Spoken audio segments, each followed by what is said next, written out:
just our lack of execution with some pass protection and throwing and catching. You know, I think defensively, I thought they dug in really, really nicely in the second half.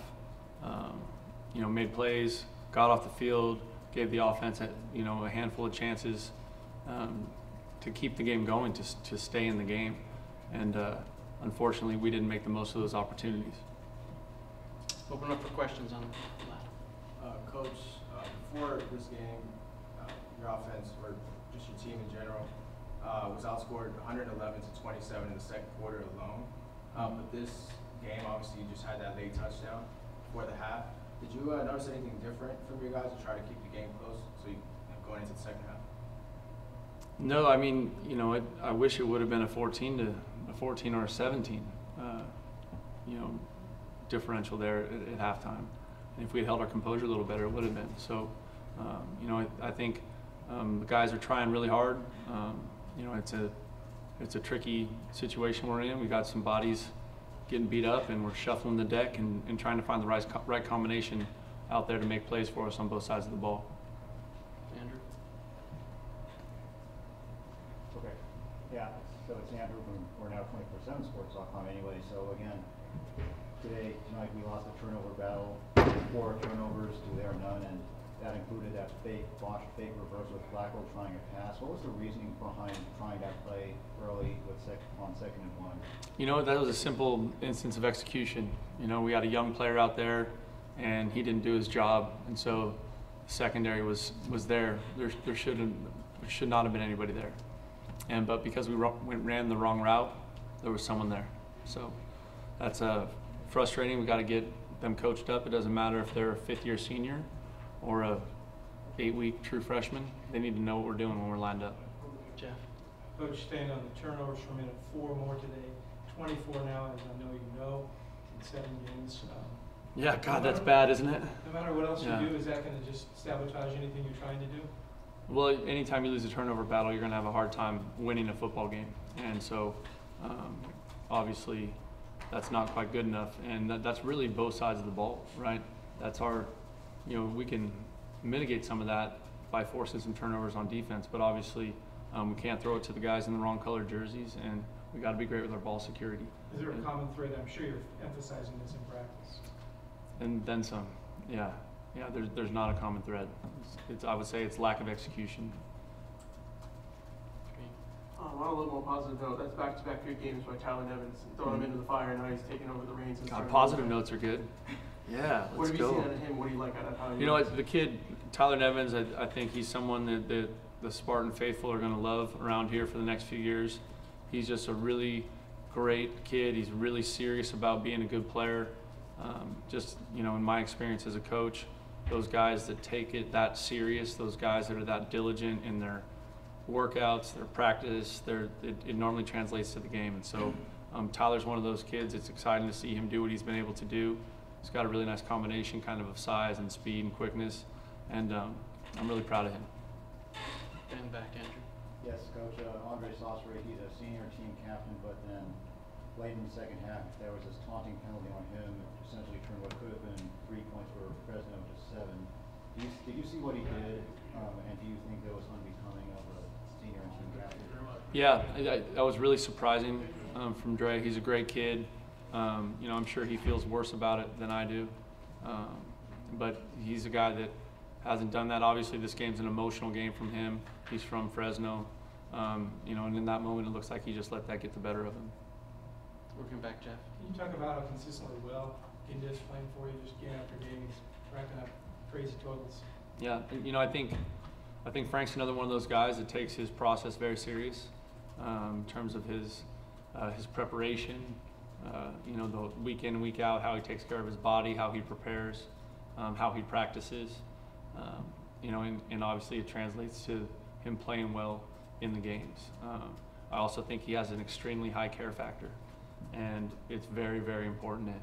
And so, you know, to see him put up those kind of numbers and to play at that level is not surprising for me. He's been doing it all year, and it's just awesome to see him do it week in and week out.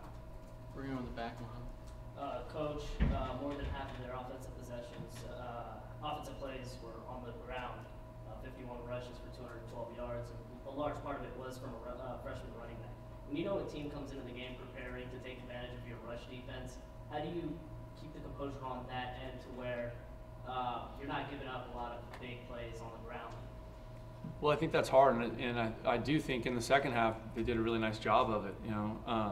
That's being able to handle that aggressive run game. You're always trying to get more guys to the ball than they have, right? It's simple numbers that way. And in the first half, a couple of those times we were there, we just didn't finish the play, and that's what's really frustrating. Defensively, Coach Odom calls a good play. We get there, we got to finish.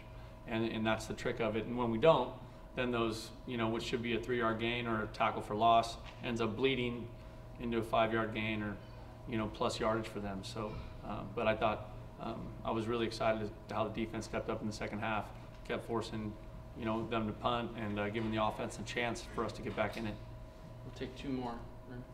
Coach, you actually elected to kick the onside kick on the repeat Yep. kick. Just your reason behind that?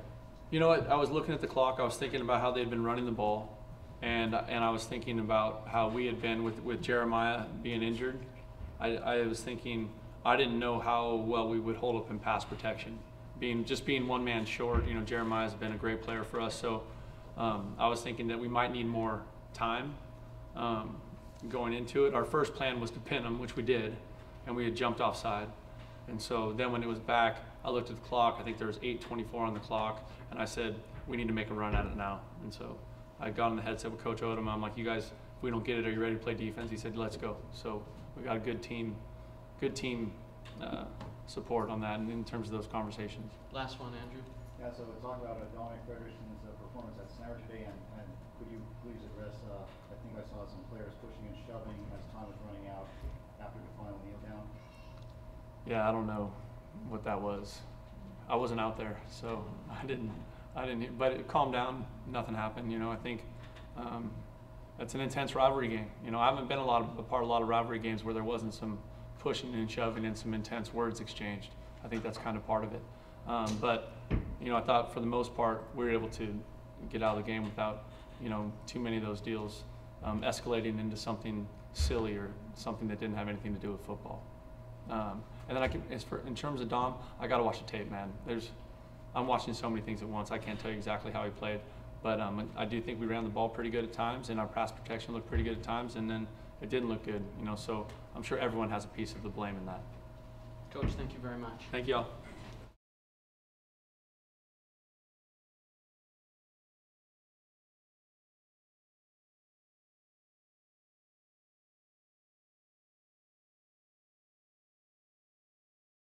Questions for Bryce?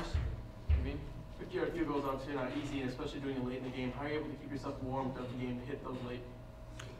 We do a lot of warming up on the sideline and stretching. There's a net on the sideline, which obviously helps to hit some balls and hit some dry runs into that, and then just trusting the whole unit as a team. Andrew?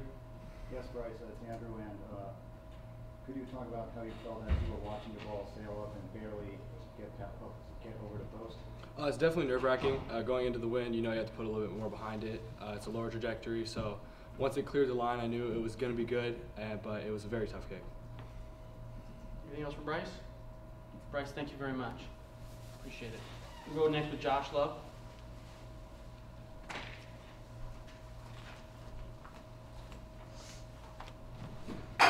Okay, questions for Josh. Kaveen. Josh, a little bit tough game for you. Took a lot of shots there late. I know you were laying on the ground after one of them. What was it like? How were you able to get up after those hits? We're just trying to take shots late. We're down. I can't put our team in that hole. We need to start fast in the beginning and need to answer them with points.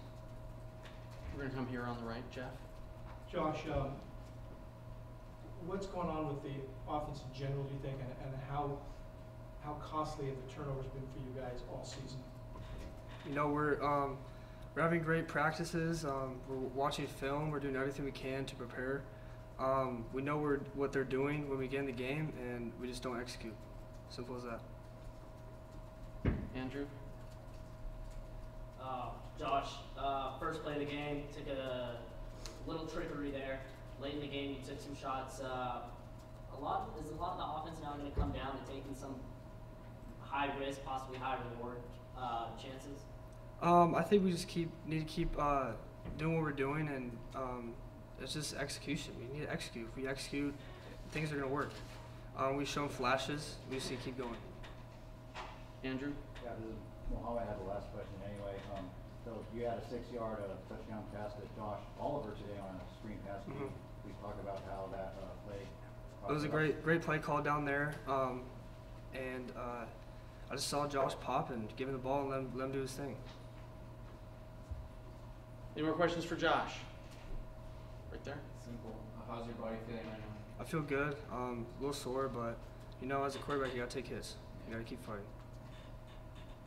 Josh, thank you very much. Appreciate it.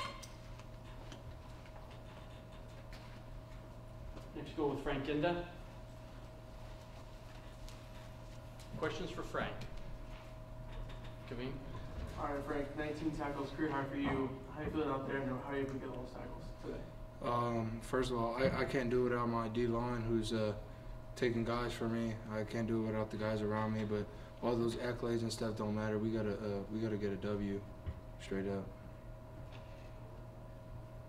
Andrew? Yeah, so talk about what you thought about the defensive adjustments in the second half where we started forcing more stops, especially I think a few 3 and outs. I thought we just we settled down early on. We were playing out of gaps and stuff. We just need to settle down and play like how we did in the second half for the whole game, not just the second half. Any more questions for Frank in the back, Mohammed? Iowa State had a big win earlier where their linebacker was playing offense. Do you ever consider what you can do personally to possibly be able to help out the offense if you could? Obviously, you're trying to do as much as you can defensively, but how much of it goes also onto the offense where you might feel like you want to put yourself in a position to be out there? I mean, I believe in the guys on offense. I truly do. And like I know, like in my heart, deep down, I've played offense. I'd love to do it again, and I'd love to help our team any way I could. Whether that's playing offense, whether playing defense, D line, O line, it doesn't matter. Like I'm gonna do whatever it takes. And pretty much to answer your question, I'm just gonna trust in everything we do, and I trust in our offense 100%. Any more questions for Frank? Frank, thank you very much for your time. Thank you. Appreciate it. We'll bring up Tyler Nevins.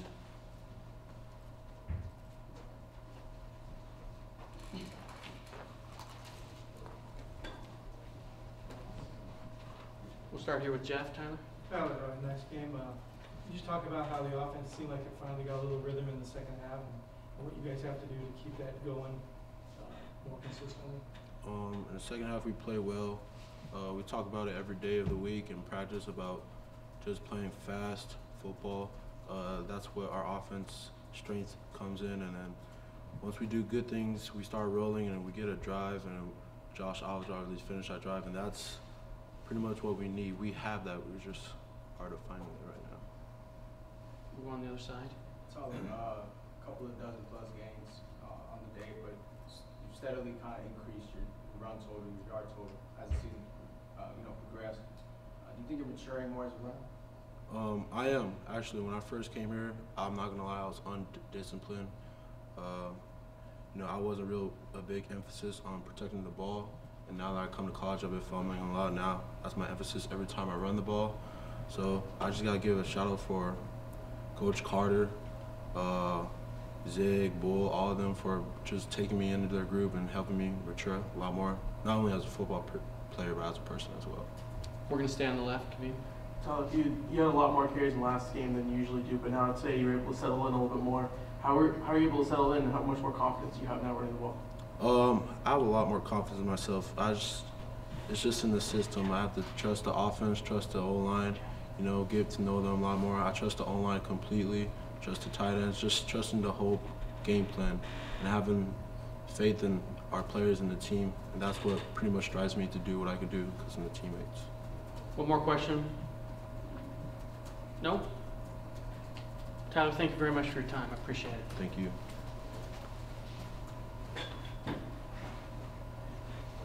That's going to be it.